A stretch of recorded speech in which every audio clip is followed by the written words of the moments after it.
How did the recent drone swarm toward Moscow unfold, and what was Zelensky's response?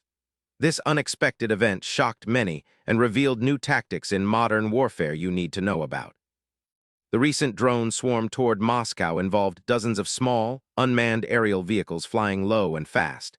These drones were intended to overwhelm Russian air defense systems by sheer numbers, making it difficult to intercept all of them.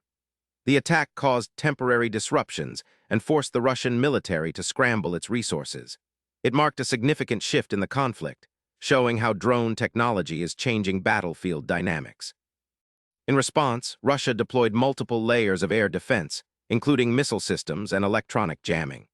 While some drones were intercepted, several reportedly breached defenses, causing minor damage.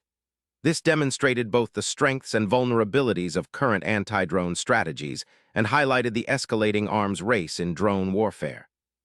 President Zelenskyy responded by emphasizing the strategic importance of drone technology in Ukraine's defense efforts.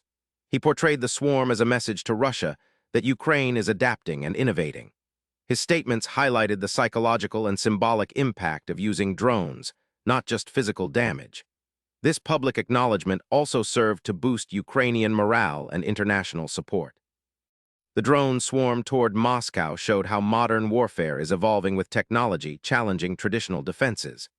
Zelenskyy's response underscored the importance of innovation and psychological impact in conflict. If you want to stay informed about the surprising ways your world is changing, hit subscribe for daily answers to questions you didn't know you had.